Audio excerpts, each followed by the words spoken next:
ఏమో ఇలా అంటాడు.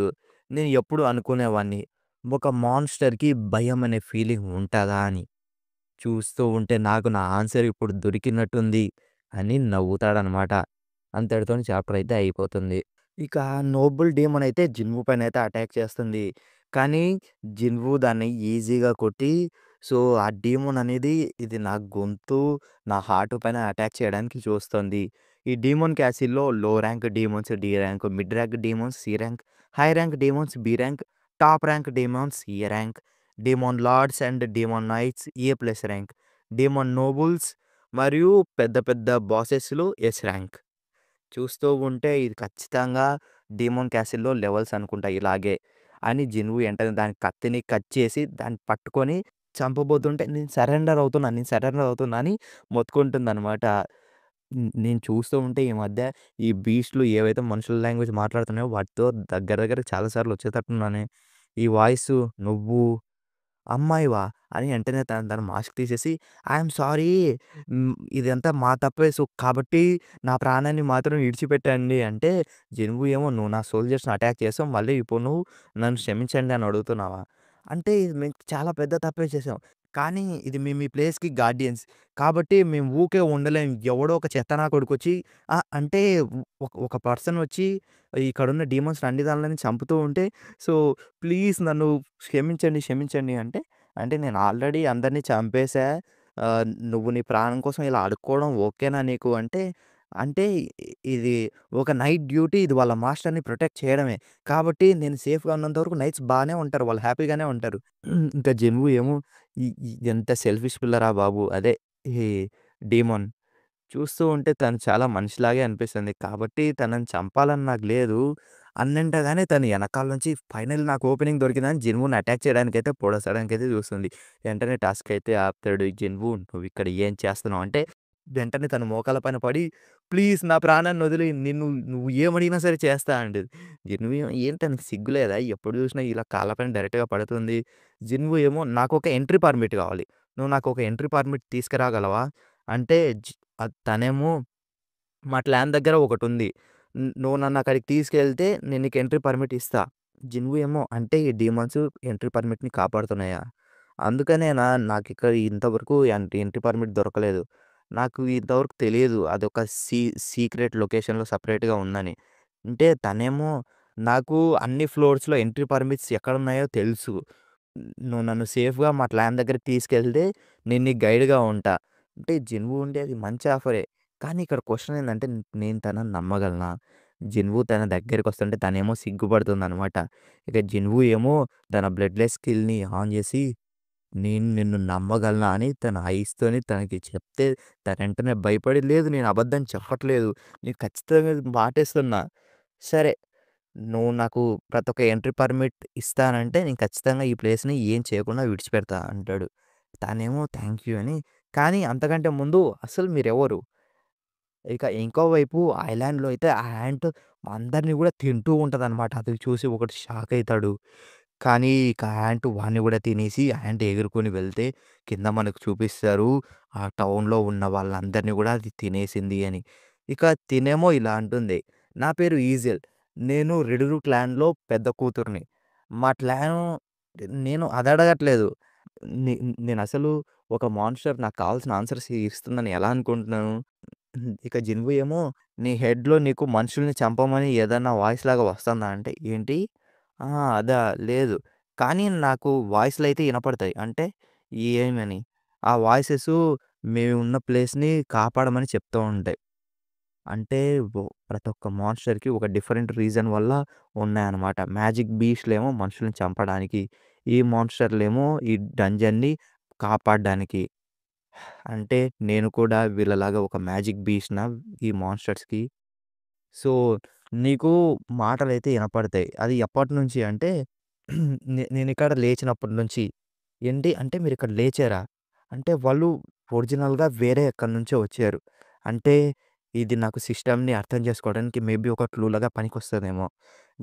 ఇక తనేమో సరే మీరు ఇంతకుముందు ఎక్కడుండేవారు ఈ క్యాసిల్ కంటే ముందు? అంటే మేము డీమన్ రిలమ్‌లో ఉండేవాళ్ళం. మేము ఇక్కడ సడెన్‌గా ఒకరోజు కళ్ళు తెరిచి చూస్తే ఇక్కడున్నాం. అంటే మీరు 'డేమన్ రిలమ్‌లో' ఏం చేస్తూ ఉండేవారు? ఇక తనకు మొత్తం గూడా బ్లర్ బ్లర్ అయ్యి, మేమక్కడ యుద్ధం కోసం సిద్ధం చేస్తున్నాం అని చెప్తుందనమాట. అంతటితోని చాప్టర్ అయితే అయిపోతుంది. ఇక 'జిన్‌వు' ఉండి అది ఏ రకమైన యుద్ధం అంటే, అవును. ఇది మేము మాకంటే ఒక పవర్‌ఫుల్ ఎనిమీతోని యుద్ధం చేయడానికి మా డీమన్ జాతి మొత్తం ఒక్కటి కావాల్సొచ్చింది. ఇక తర్వాత ఈజిల్ ఉండి, నేను చెప్పాల్సిన దానికన్నా అనవసరంగా ఎక్కువ చెప్పా. ఈ కన్వర్జేషన్ మొత్తం టెర్మినేట్ అయితుంది. ఈ కన్వర్జేషన్ మొత్తం టెర్మినేట్ అయితుంది. ఈ కన్వర్జేషన్ మొత్తం టెర్మినేట్ అయితుందని రోబోట్‌లాగా గ్లిచ్‌లొచ్చి మొత్తం గూడా టెర్మినేట్ లాగా అవుతుందనమాట. 'జిన్‌వు' ఏమో ఇది మళ్ళీ అవుతుంది. ఈ సేమ్ ప్యాటర్న్ ఎప్పుడైనా సరే నేను ఇలా ఈవెన్ బరుకాని క్వెషన్స్ అడిగినప్పుడు గూడా ఇలాగే జరిగింది. ఈ సిస్టము మేము మాట్లాడిన కన్వర్జేషన్‌ని ఫోర్స్ ద్వారా తీసేస్తుంది. అంటే దీన్ని బట్టి తనతో నేను ఏదైతే మాట్లాడానో దానికి ఖచ్చితంగా ఏదో ఒక క్లూ ఉంటుంది. లెవెలింగ్ అప్పు ఏంటంటేనే ఆ డంజన్స్, క్వెస్ట్‌లు, మిషన్‌లు, రివార్డ్స్, పెనాల్టీలు, జాబ్ చేంజ్ క్వెస్ట్‌లు ఇవన్నీ కూడా సిస్టమ్ నాకు ఒక గేమ్ లాంటి ఎన్విరాన్మెంట్‌ని తీసుకొచ్చింది. దానివల్ల ఎందుకంటే నేను ఈ మాన్‌స్టర్స్‌ని వీటిని అన్నిటిని కూడా కేవలం ఒక గేమ్ ప్లే లాగా చూస్తా అని. ఇంతకీ ఇది మీరు ఏ రకమైన పవర్‌ఫుల్ ఎనిమీస్‌తోని ఫైట్ చేయడానికి అంతగానం ప్రిపేర్ అయితున్నారని జిన్‌వు అడిగితే, ఇక ఏసీ నుండి అది అని చెబుతూ వెంటనే తను కళ్ళు తిరిగి పడిపోతుంది. ఇక జిన్‌వు ఉండి సిస్టమ్ నేను అనుకున్న దానికంటే ఎక్కువనే స్ట్రాంగ్‌గా రియాక్ట్ అయ్యింది. నేను తన ఎనిమీస్ గురించి అడిగినప్పుడు. అంటే ఈ సిస్టమ్ పవర్స్ అన్నీ గూడా వేరే ప్రపంచానికి చెందినేటివి. ఈ సిస్టమ్ నాకు దాని ప్రపంచాని పైన ఎక్కువ ఇన్‌ఫ్లూయెన్స్ చూపిస్తుంది. అంటే డీమన్స్ ఏ ఎనిమీస్‌తోనైతే పోరాడేవాళ్ళో మేబీ వాళ్ళకి తెలుసేమో ఈ ఆన్సర్‌లన్నీ. ఇక ఇంకో వైపేమో ఆ యాంట్ ఇంకా అందరిని చంపుకుంటూనే వెళ్తుందనమాట. చాలామంది హంటర్స్ అయితే అక్కడుంటారు. ఈ మ్యాజిక్ బీస్ట్ ఉంది. తొందరగా అందరూ గూడా సపోర్ట్‌కి రండి, అటాక్ చేయండి అని ఒకడు మొత్తుకుంటుంటే వెంటనే వాని తలకాయ తీసేస్తది. అసలది మామూలుగా లేదు. వెంటనే పక్కనున్నోడుండి అసలు ఏంటది? ఏం చేస్తుంది? అది ఫస్ట్ మా హీలర్స్‌ని డైరెక్ట్‌గా అటాక్ చేసింది. ఫస్టేమో అందరికంటే వీకెస్ట్ అయిన ఈ ర్యాంక్ హంటర్స్‌ని అటాక్ చేసింది.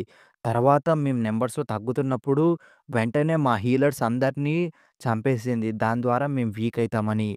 అంటే దీనికి ఖచ్చితంగా తెలుసు ఈ యుద్ధం అనేది ఎప్పుడు డిసడ్వాంటేజ్‌లో ఉంటుందో మాకు.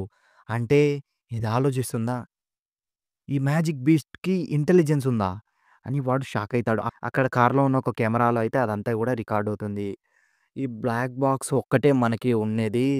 మన దగ్గర కేవలం ఈ రికార్డింగ్ ఫుటేజ్ మాత్రమే ఉంది. ఆ యాంట్ గురించి అని అసోసియేషన్‌లో మీటింగ్ అయితే పెడుతుంటారనమాట.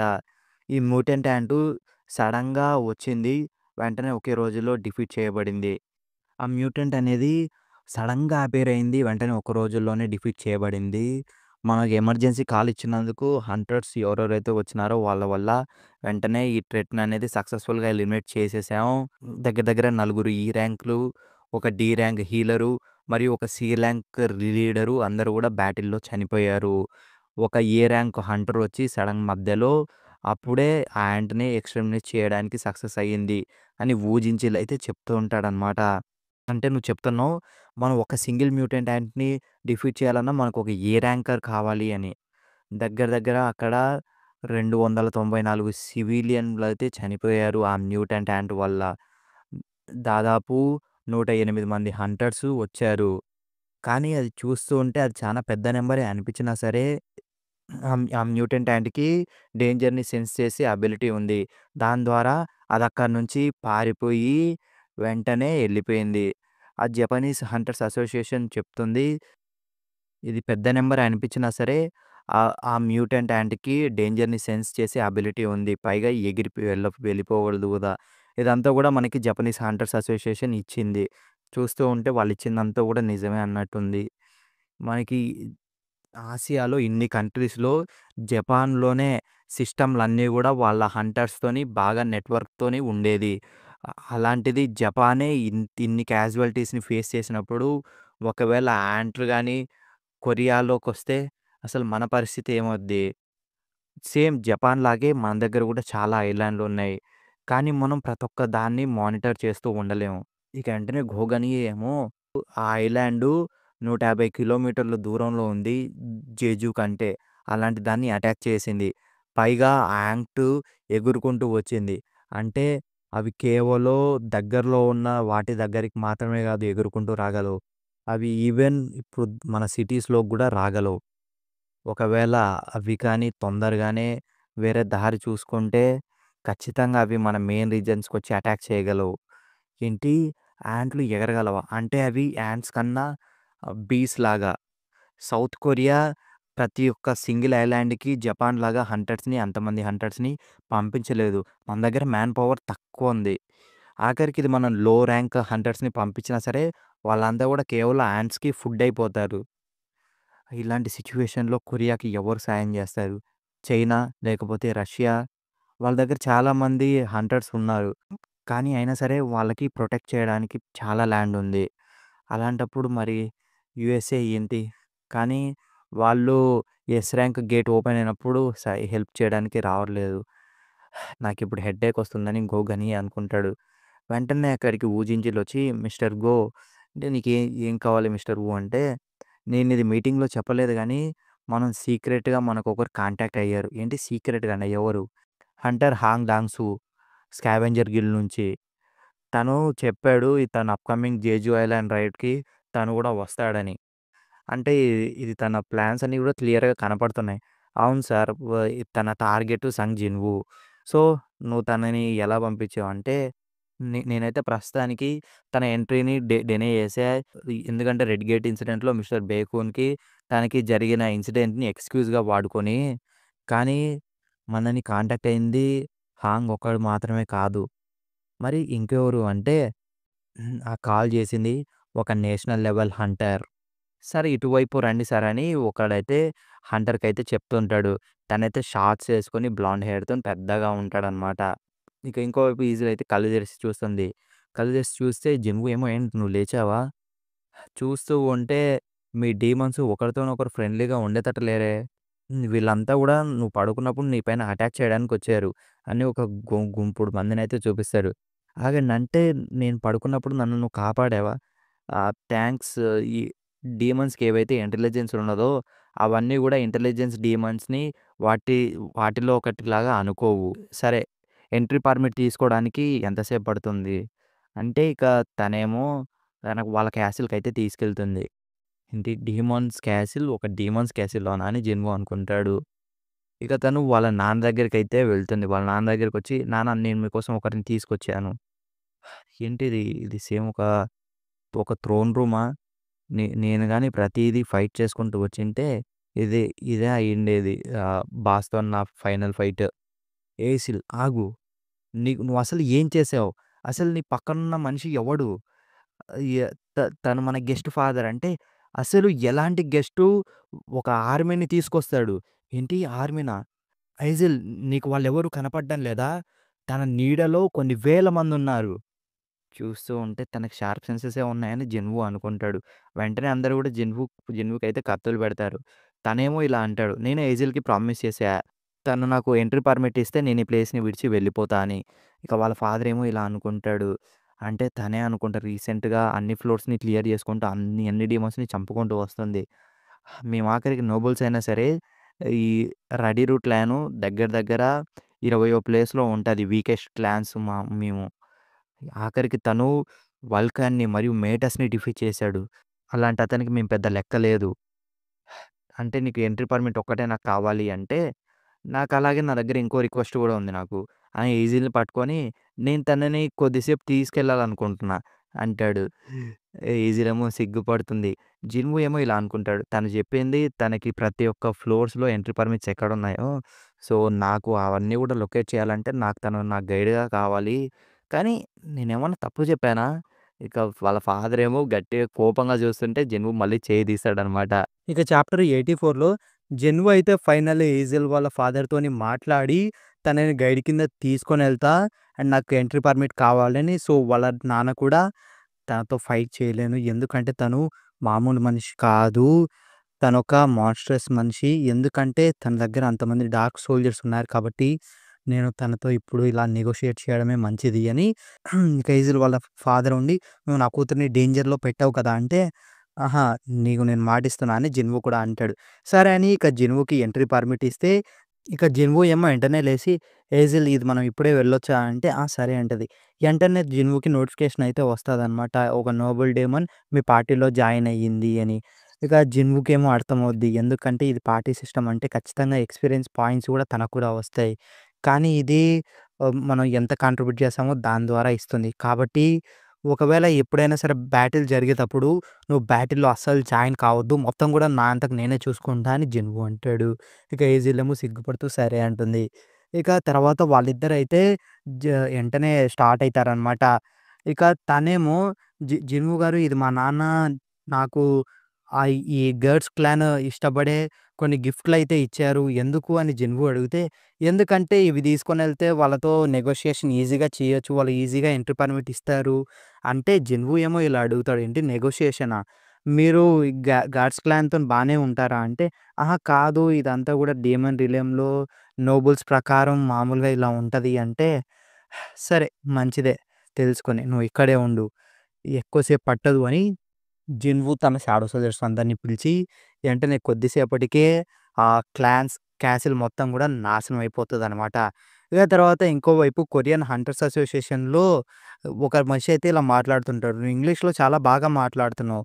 కానీ నీకు సరిగ్గా అర్థమయితుందో లేదో నాకు తెలీదు. ఆహ్, నీకు నిజంగా కొరియాస్ 10థ్ ఎస్ ర్యాంక్ హంటర్ అయిన సంగ్ జిన్‌వు ఎక్కడున్నాడో తెలీదా?" అని అడుగుతాడనమాట. అప్పుడు గోగని ఏమో ఇలా అంటాడు. అతను చాలా కష్టమైన వ్యక్తి. తనని మేము ఎప్పుడు చూసినా అబ్జర్వేషన్‌లో పెట్టడానికి.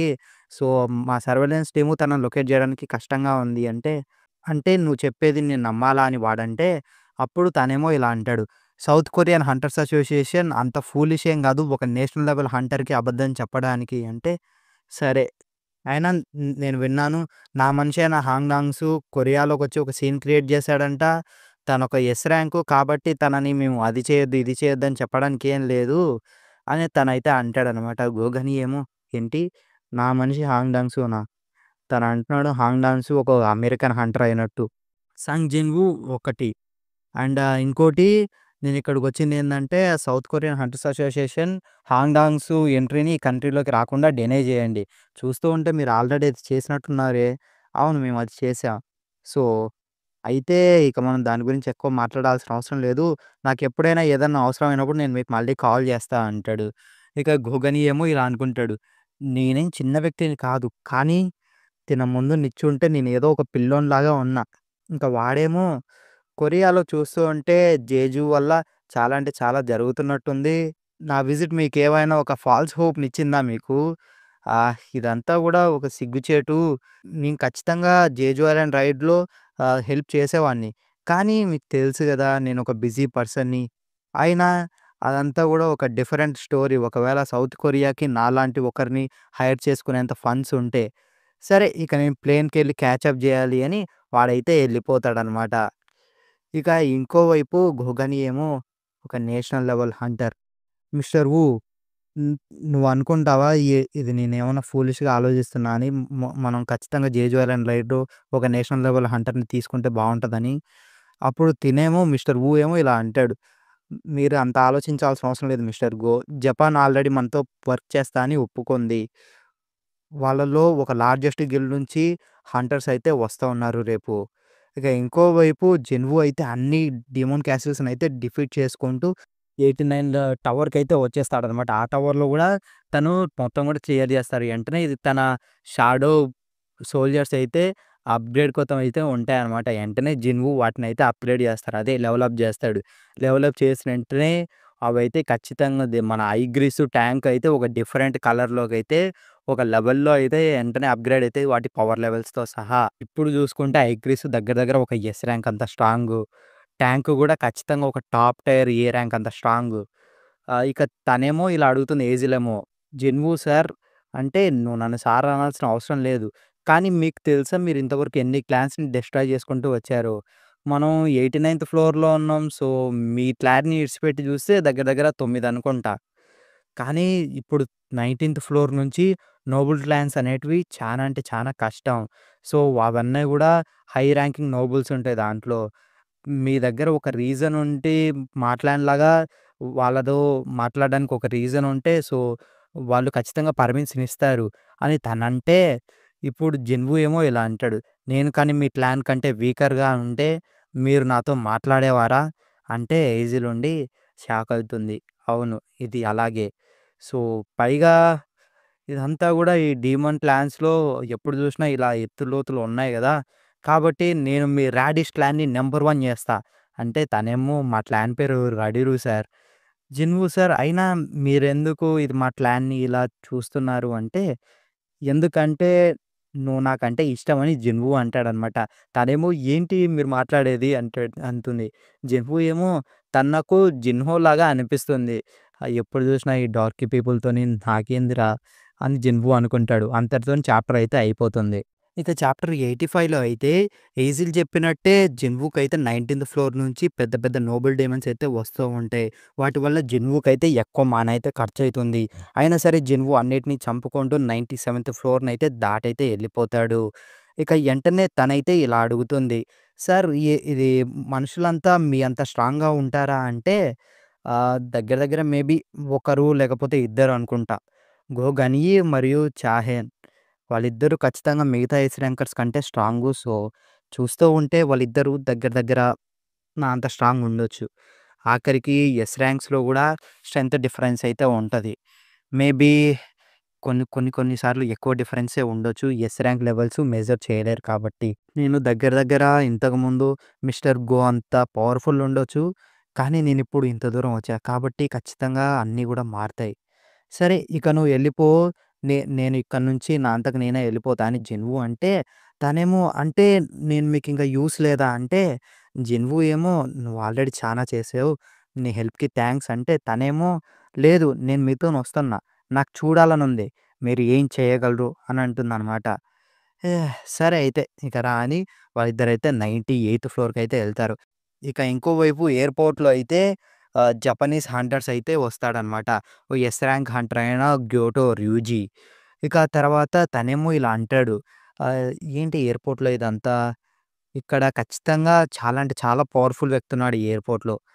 ఇక తనతో వచ్చిన ట్రాన్స్‌లేటర్ ఏమో అంటే సార్ మీకంటే ఎక్కువ పవర్‌ఫుల్లా?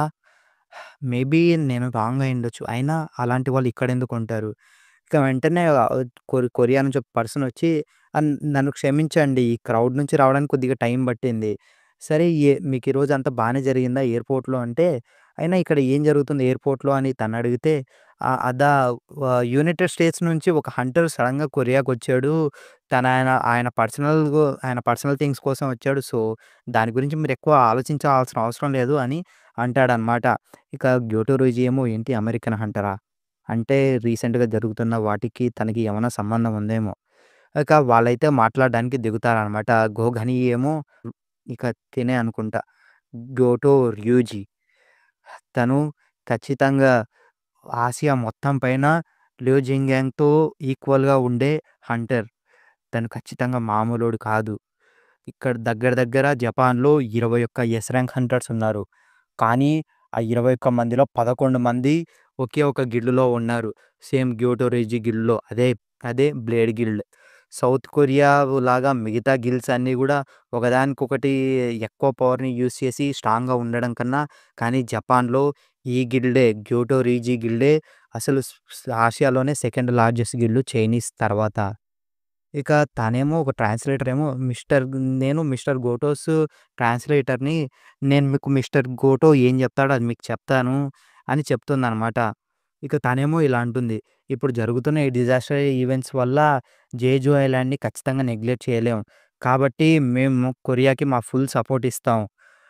సరే ఇక నేను డైరెక్ట్‌గా పాయింట్‌కొస్తా. నేనిక్కడికి ఎందుకొచ్చానంటే, నాకు ఒక యునైటెడ్ స్ట్రైకింగ్ స్క్వాడ్‌ని ఫార్మ్ జేయాలనుకుంటున్నా. ఒక టాప్ ర్యాంకింగ్ హంటర్స్‌తోని. మీరేమంటారు? అంటే నీకు ఒక అంటే నీకు హెల్ప్ కావాలా అలయన్స్ లాగా? యాన్స్ అన్నిటిని గూడా చంపడానికి అక్కడంటే, అవును. ఇక గోగని ఏమో నాకు తెలుసు జపనీస్ హంటర్స్ ఖచ్చితంగా ఎక్స్‌ట్రార్డినరీ అని. అయినా సరే సడెన్‌గా ఇప్పుడు జేజు ఐలాండ్‌లో అటాక్ చేస్తే ఖచ్చితంగా యాంట్ కాలనీ అనేది చాలా అంటే చాలా డేంజర్. సో, అని తనైతే అంటాడు. ఇక వాడేమో మనం యెస్ ర్యాంక్ గేట్‌తోని డీలింగ్ చేస్తున్నాం కాబట్టి మేము ఒక స్ట్రాటజీకొచ్చాం. దీంట్లో ఈ డాక్యుమెంట్స్‌లో యాంట్స్‌కి సంబంధించిన ఇన్ఫర్మేషన్ అంతా కూడా ఉంది. ప్రతి ఒక్క యాంట్ కూడా దగ్గర దగ్గర ఒక హై ర్యాంక్ హంటర్ అంతా ఉంటది. కానీ అవన్నీ కూడా ఒక వీక్‌నెస్ ఉంది. అదే అవి ఎక్కువ రోజులు బతకలేవు. అవును. యాన్స్ అన్నీ గూడా కేవలం ఒక సంవత్సరం మాత్రమే బతకగలవు. సో, మనం జస్ట్ వాటి క్వీన్ వెళ్లి సంపేస్తే జేజు ఐలాండ్‌లో ఉన్న యాన్స్ అన్నీ గూడా సంవత్సరంలోపు చనిపోతాయి. ఆ! గోగని ఏమో అంటే మనం ఆ యాంటీ యొక్క క్వీన్‌ని సంపేస్తే సరిపోద్దా? ఖచ్చితంగా రియలిస్టిక్ ప్లాన్ అంటే ఎంటైర్ కాలనీని అదే ఎంటైర్ ఆ యాంట్ కాలనీ మొత్తం చంపడం కన్నా, కానీ రియాలిటీలో ట్రై చేస్తే యాంట్ క్వీన్‌ని చంపడం ఖచ్చితంగా కొన్ని వేల యాంట్స్‌ని చంపాలి దానికోసం.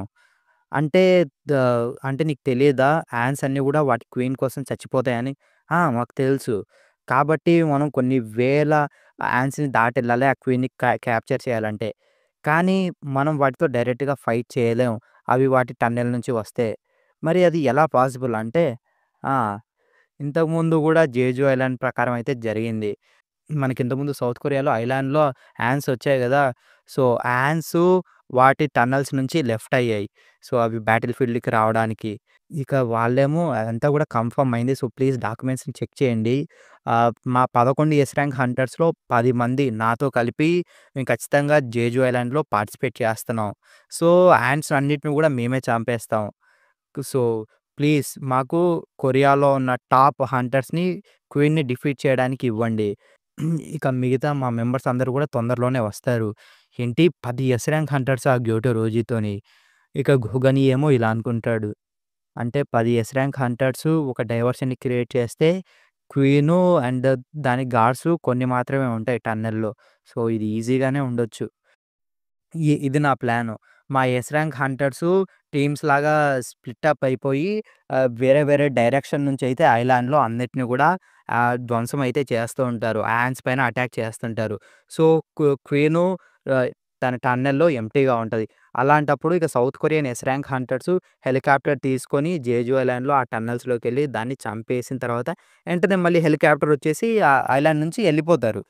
ఇక తనేమో గోగని ఏమో చూస్తూ ఉంటే ఇది వర్కౌట్ అయ్యే ప్లాన్ లాగే ఉంది. కానీ ఎందుకు గ్యోటో రీజీ దగ్గర దగ్గర 10 మంది ఎస్ ర్యాంక్ హంటర్స్‌ని ఈ రైడ్ కోసం వాడుకోవాలనుకుంటున్నాడు. ఇక గోగని ఇక గ్యోటో రోజీ ఏమో ఇలా అనుకుంటాడు. అందరూ నేషనల్ హంటర్స్ గూడా ఇంతకుముందు ఎస్ ర్యాంక్ గేట్స్‌లో అయితే పాల్గొన్నారు. సో, నా ప్రీవియస్ పెర్ఫార్మన్స్ రికార్డ్స్‌తోని చూసుకుంటే నేను కానీ ఈ జేజు ఐలాండ్‌ని ఫినిష్ చేయగలిగితే ఖచ్చితంగా నేను ఒక నేషనల్ లెవెల్ హంటర్ అంత ఎత్తుకైతే ఉంటా. అయినా ఒక నేషనల్ లెవెల్ హంటర్ ట్యాగ్ వస్తే జపాన్‌కి హ్యూజ్ బెనిఫిట్. ఇది ఖచ్చితంగా ఎస్ ర్యాంక్ గేట్ కాబట్టి నేను 10 మంది ఎస్ ర్యాంక్ హంటర్స్‌ని పార్టిసిపేట్ చేయడానికి కోలుకున్నా. సో, నేను రిస్కింగ్ ఫ్యాక్టర్స్ ఎంతైనా సరే తగ్గించాలనుకుంటున్నా. అయినా కూడా సౌత్ కొరియాకి నా ప్లాన్‌ని డిక్లైన్ చేసేంత ఇక వేరే చాయిస్ ఏం లేదు. సో, ఇది ఖచ్చితంగా మంచి విషయమే నేనిది చేయడం. సో, నేను నేషనల్ హంటర్ కావాలంటే ఇది ఖచ్చితంగా నాకు వేరే చాయిస్ లేదు. ఇక గోగని ఏమో ఇలా అనుకుంటాడు. కానీ జపాన్‌లా కాకుండా సౌత్ కొరియాలో కేవలం 8 మంది ఎస్ ర్యాంక్ హంటర్స్ మాత్రమే ఉన్నారు ప్రెజెంటు. ఆ 8 మందిలో గూడా కేవలం 6 మాత్రమే ఇప్పుడు రైడ్‌లో అయితే పార్టిసిపేట్ చేయగలరు. ఒకటి నేనేమో రైడ్‌లో పార్టిసిపేట్ చేయడానికి చానా ఓల్డ్ అయిపోయా. అండ్ ఇంకా మెన్ బెంగ్యూ ఏమో ఆల్రెడీ రిటైర్డ్ అయిపోయాడు. ఈ స్ట్రాటజీ ఖచ్చితంగా సౌత్ కొరియా హంటర్స్‌తోని పాసిబుల్ అయ్యేలానే ఉంది. కానీ ఇక్కడ మామూలు విషయం ఏందంటే, నేను ఒక ఎస్ ర్యాంక్ డంజన్ బాస్‌ని డిఫీట్ చేయగలమా? మేము క్వీన్‌ని ఓడించగలమా? సాంగ్ జిన్‌వూ ఇంతకుముందు ఒక ఏ ర్యాంక్ గేట్ బాస్ మొత్తాన్ని గూడా తనే క్లియర్ చేసాడు. సో, మిగతా హంటర్స్ అందరితోని కలిపి ఖచ్చితంగా మాకొక ఛాన్స్ ఉండేలాగే ఉంది. యాన్స్ అన్నీ గూడా తొందరగానే ఎవాల్వ్ అవుతున్నాయి. సో, వీలైనంత తొందరగా ఏదో ఒకటి చేయాలి. సరే మీ డాక్యుమెంట్స్ అన్నీ గూడా వచ్చేసిన తర్వాత మేము ఒక డీటెయిల్ ప్లానయితే పంపిస్తాం అంటాడు. ఇక ఇంకోవైపు క్యాసిల్‌లో ఏమో జిన్‌వూ ఫైనల్లీ 100థ్ ఫ్లోర్‌లోకైతే వస్తాడనమాట. అక్కడ ఎంటనే ఒక పవర్‌ఫుల్ ప్రెజెన్స్ అయితే ఉంటది. ఒక పర్సన్ అయితే ఒక డ్రాగన్‌ని రైడ్ చేస్తూ బ్యారన్ ది డీమన్ కింగ్ అని ఉంటాడనమాట. అదే బ్యారన్ డీమన్ కింగ్. ఇక జిన్‌వూ ఏమో తన దగ్గర ఒక మర్చిపోలేని ఫోర్స్ ఉంది. నేను తనని ఓడించగలనా అని తన వైపైతే చూస్తాడనమాట. అంతటితోని చాప్టర్ అయితే అయిపోతుంది. ఇక చాప్టర్ 86లో జిన్‌వూ ఏమో నేనసలు ఈ మాన్స్టర్‌ని ఓడించగలనా అనుకుంటే, ఆఖరికి ఇది వాడి బ్లడ్ వల్ల ఆహ్, బ్యా ఇక ఈజిల్ ఏమో అసలు ఇది ఫస్ట్ టైమ్ నేను బ్యారన్‌ని చూడడం, డీమన్ కింగ్‌ని. అంటే తన నుంచొచ్చే ఎనర్జీ ఖచ్చితంగా ఈజిల్‌కి కూడా సెన్స్ చేసేంత స్ట్రాంగ్‌గా ఉండేది. పైగా తన దగ్గర ఒక బీస్ట్ ఉంది. అది ఎగరగలదు. అదే వైరన్. దాని పేరు కైసెలెన్. ఒక వైరనా? పైగా తన దగ్గర ఈజిల్ హార్సే నేను ఎప్పుడు కూడా చూడని ఒక నాన్ డీమన్. అంటే అది డీమన్ కాదు. కానీ డీమన్ క్యాసిల్‌లో ఇప్పుడు ఒక వైరన్ ఉంది. దీన్ని ఎలా ఓడించాలి అనుకున్న ఎంటనే ఇక వాడేమో ఎంటనే గాల్లోకి ఎగిరి బయటికి రండి తన హెల్స్ హార్మీనయితే రమ్మని పిలుస్తాడనమాట. ఎంటనే పవర్‌ఫుల్ డీమన్స్ అన్నీ గూడా వస్తాయి. కొన్ని వందల డీమన్స్ అయితే వచ్చుంటాయి. ఇక జిన్‌వు ఏమో ఖచ్చితంగా ఇవన్నీ గూడా ఏ ర్యాంక్ మాన్‌స్టర్స్ దగ్గర దగ్గర అవి కొన్ని వందల్లో ఉన్నాయి. కానీ మన దగ్గర ఇప్పుడు నేను చెప్పగలను అవి వేలల్లో ఉండొచ్చు. కానీ ఇక బ్యాటిల్ ఫైనల్లీ స్టార్ట్ అయిందా? జిన్‌వు సార్ మనం ఏం చేద్దామని ఏజిల్ అడిగితే, చేసేదేం లేదు. ఇప్పుడే కాదు ఇక మొదలు పెడదామని జిన్‌వు వెంటనే తన షాడో సోల్జర్స్‌ని అవి దగ్గరికొచ్చినప్పుడు పిలిచిన వెంటనే అందరూ గూడా వాళ్ళు లేచిన వెంటనే చంపేస్తారనమాట ఈజీగా. ఇక బ్యాటిల్ అనేది స్టార్ట్ అయిద్ది. జిన్‌వు కూడా అన్ని దాన్లని చంపుకుంటూ అయితే వెళ్తూ ఉంటాడు. తన షాడో సోల్జర్స్ గూడా అందరిని గూడా చంపుతూ అయితే ఉంటారు. ఇక ఏజిలేమో ఇలా అనుకుంటుంది. మేము ఇన్ని ఫ్లోర్స్‌ని కలిసి ఎక్కాం. కానీ ఇది నా ఫస్ట్ టైమ్ తనంతకు తాను బ్యాటిల్‌లో ఇంతరానా ఓడించడం. కానీ అక్కడుంది డీమన్ కింగ్ అయిన బ్యారన్. ఆయన ఈ ప్లేస్‌కి సుప్రీం రూలర్. కానీ జిన్‌వు ఏమో బయట నుంచి వచ్చినవాడు. సో, జిన్‌వుయే ఆహ్, కానీ జిన్‌వుని ఎలిమినేట్ చేయాల్సిన ఒక థ్రెట్ అనమాట. అలాంటిది ఇప్పుడు నేనేం చేయాలి? నేనసలు ఎవరి సైడ్‌ని తీసుకోవాలి అని తనైతే అనుకుంటుంది. బ్యారన్ మాత్రం పవర్‌ఫుల్ తన యొక్క పవర్స్ అన్నీ గూడా యూజ్ చేసి లైట్నింగ్‌నయితే యూజ్ చేసిన వెంటనే జిన్‌వు షాడో సోల్జర్స్ అందరూ గూడా చనిపోతూ ఉంటారు. జిన్‌వు ఏమో తన దగ్గర ఉన్న ఆర్క్‌తోని ఏజిల్‌నయితే కాపాడతాడనమాట. ఇక ఎంటనే మళ్ళీ ఎళ్లి డెమన్ కింగ్ బ్యారన్‌తోనైతే ఫైట్‌కయితే దిగుతాడు. తన దగ్గర ఉన్న లాంగ్ స్క్వాడ్‌తోని జిన్‌వునయితే కొడుతూ ఉంటాడు. జిన్‌వు ఏమో ఇక నా పని అయిపోయింది అనుకున్న ఎంటనే తన పనైతే అటాక్ అయితే చేస్తూనే ఉంటారు. ఎంటనే ఇంకోవైపు టస్క్ అయితే ఆ డెమాన్ కింగ్ బ్యారన్‌తోని పవర్‌తోని ఈక్వల్‌గా అయితే తన దగ్గరున్న ఫైర్ పవర్‌నయితే యూజ్ చేస్తుంటాడు. ఇక జిన్‌వు ఏమో నేను ఫైనల్లీ బతికా. ఎంటనే వాడు అట్‌లీస్ట్ కిందకొచ్చాడు ఇప్పుడు. ఇప్పుడు నిన్ను చూడగలుగుతున్నారా అని ఇక వాళ్ళిద్దరైతే బ్యాటిల్‌కైతే దిగుతారనమాట. అంతటితోని చాప్టర్ అయితే అయిపోతుంది. ఇక జిన్‌వు ఏమో డైరెక్ట్ ఆ డెమాన్ కింగ్ బ్యారన్‌తోనైతే ఫైట్‌కైతే దిగుతాడు. కానీ ఫైట్‌కి దిగిన వెంటనే జిన్‌వు మానం మొత్తం గూడా ఎక్కువగా పోతూ ఉంటది ఆ డీమన్స్ వల్ల. ఇక వాడేమో ప్రతిసారి ఆ లైట్నింగ్‌నయితే యూజ్ చేసి జిన్‌వు షాడో సోల్జర్స్‌ని అందరిని గూడా ఈజీగా చంపేస్తుంటాడనమాట.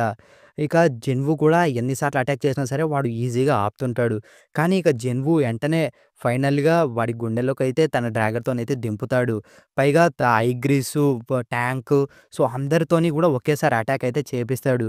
కానీ మళ్ళీ వాడు ఎంటనే ఆ లైటింగ్‌నయితే యూజ్ చేసిన ఎంటనే జిన్‌వు షాడో సోల్జర్స్ అందరూ గూడా దూరంగా పడిపోతారు. జిన్‌వు కూడా దూరంగా ఎళ్ళిపోతాడు. ఇక వాడేమో వాడి దగ్గరున్న 2 పవర్‌ఫుల్ బ్లేడ్స్‌నయితే తీస్తాడనమాట.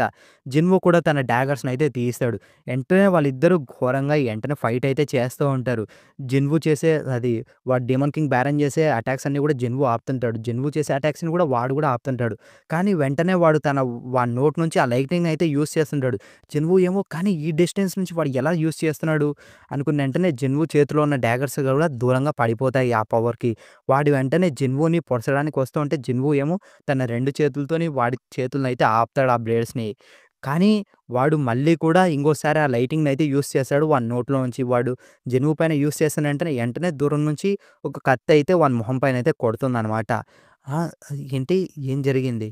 ఇక అప్పుడే చూస్తే ఏజెల్ అయితే వాడిని కొట్టుంటది. వాడు ఏజెల్ వైపు చూసిన వెంటనే ఇదే నా ఛాన్సు. ఇప్పుడు నా ఇంటెలిజెన్స్ స్టాట్‌లో ఉండేది మొత్తం గూడా నేను వెంటనే యూజ్ చేసి కమాండ్ డాష్ టచ్ అని జిన్‌వు వెంటనే ఆ కమాండ్ డాష్ టచ్ యూజ్ చేసి వాడు 2 చేతులు గూడా పీకేస్తాడనమాట. ఇక ఇది చాలురా నీకు అని వెంటనే వాడిని ఒక గుద్దు గుద్దేసరికి వాడు దెబ్బకైతే చనిపోతాడనమాట. ఇక ఎంటనే జిన్‌వుకైతే వస్తుంది. మీరు డెమాన్ కింగ్ బ్యారన్‌ని ఓడించారు. మీకు బ్యారన్ సోల్ అయితే వచ్చింది. మీరిప్పుడు దాకా డెమాన్ సీల్స్ 2 కూడా కంప్లీట్‌గా కన్జ్యూమ్ అయితే చేసేసారు. జిన్‌వు సార్ అని ఏజిల్ అడిగితే ఇక జిన్‌వు ఏమో ఏజిల్ వెళ్లి మీ నాన్నకి చెప్పు. ఇప్పుడు జెప్పు. మీ రాడిష్ క్లానే ఇప్పుడు ఇక నంబర్ 1 క్లాన్ అని. ఇక తనేమో జిన్‌వు సార్ మా క్లాన్ పేరు రాడిష్ గాదు రాడిరు అంటుంది. అంతటితోని చాప్టర్ అయిపోతుంది. అండ్ అలాగే మన డీమన్ క్యాసిల్ గూడా అయిపోతుందనమాట. Demon castle arc. ఇక తర్వాత చూసుకుంటే ఇది జేజు ఐలాండ్ ఆర్క్ అయితే ఉంటది. సో, నెక్స్ట్ నుంచయితే జేజు ఐలాండ్ ఆర్క్ ఉంటది. సో, అదొక్కటి గూడా కంప్లీట్ చేస్తే అయిపోద్ది ఇక ఫైనల్లీ జేజు ఐలాండ్ ఆర్క్‌తోని సీజన్ 2 అయిపోద్ది. So, yeah! ఇది డెమాన్ క్యాసిల్ ఆర్క్ పార్ట్ 2 మీకిది నచ్చిందని అనుకుంటున్నాను. నచ్చితే ఖచ్చితంగా ఈ వీడియోని లైక్ చేయండి, షేర్ చేయండి. మరిన్ని ఇలాంటి వీడియోస్ కోసం మన ఛానెల్‌ని సబ్స్క్రైబ్ చేసుకొని, పక్కనే ఉన్న బెల్ ఐకాన్‌ని ఆన్‌లో పెట్టుకొని bye bye. Meet you on the next one.